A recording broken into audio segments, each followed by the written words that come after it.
It's Monday, October 1st. There are just 400 days left until the '08 elections. It's noon in New York, 9 a.m. on the West Coast. I'm Rob. I'm Will. This is Political Lunch.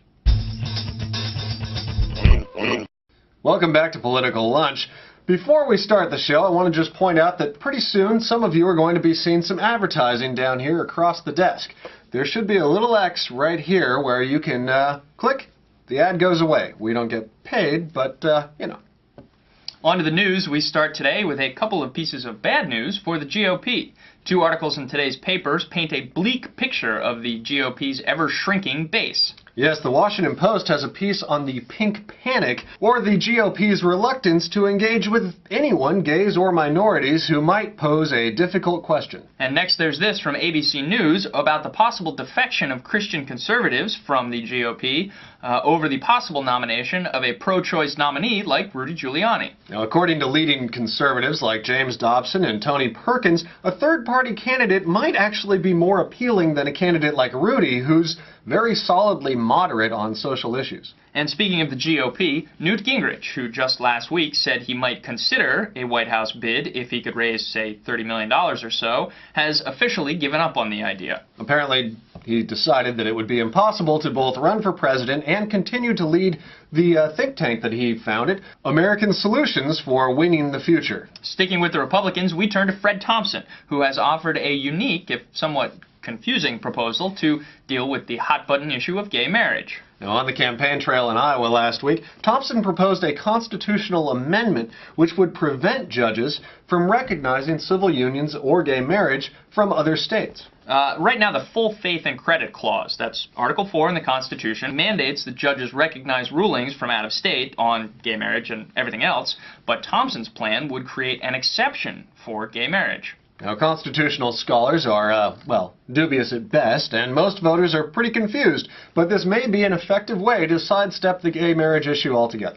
And for now, at least, it appears to be working. After some initial stumbles following his official announcement of his candidacy, Thompson looks to be doing quite well. He's leading in a couple of national polls, and he had a respectable third-quarter fundraising total of $8 million. And now one final story from the GOP is John McCain. He actually seems to be doing quite well after just recently a lot of people, including ourselves, declared his campaign pretty much dead in the water. This just goes to show that there are no sure bets in politics. Nearly all the McCain-related headlines from the weekend were positive, and the candidate seems to be falling back into his straight-talking ways. At a forum in New Hampshire, McCain told a wheelchair-bound woman that he disagreed with her that medical marijuana would be an effective way to treat her pain. He also described Vladimir Putin as the Russian dictator and said that the Chinese should be made to pay for their support of the military junta in Myanmar. Now, the crowd ate it up, and don't forget that New Hampshire is the state McCain won before he conceded to G.W. Bush. That was back in 2000. On to the Democrats. It looks like frontrunners Clinton and Obama will come in nearly tied for their third-quarter fundraising efforts.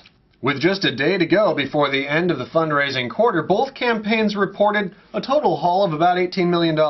As for his third-quarter fundraising efforts, John Edwards sent his daughter, Kate with a C, out onto the campaign trail in Iowa with someone named James Denton. Now, I had no idea who James Denton was. Neither did I. But apparently he's one of the super hot stars from Desperate Housewives. He's traveling with Kate now to do some fundraising for her father's campaign. Of course, that makes perfect sense. Sure. And one final piece of news on the Democrats, or more accurately, opinion on the Democrats. Today, the largest daily newspaper in New Hampshire, and one known throughout the state for its conservative bent, at least as far as the editorial board is concerned, ran an editorial calling for Mike Gravel to at least end his participation in televised debates, if not end his campaign altogether. Choosing a president is a serious matter, they said, and Gravel is simply not a serious candidate. It's time to send the mad uncle from the Democratic Party back to the attic where he came from. That from the Manchester Union leader. I wonder if they have the same feelings about, say, Ron Paul or any of the other GOP longshots. Very good question.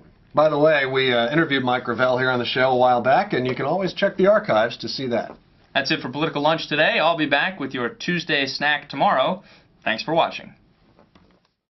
If you had 2 minutes with the President of the United States, what would you say? Drop dead.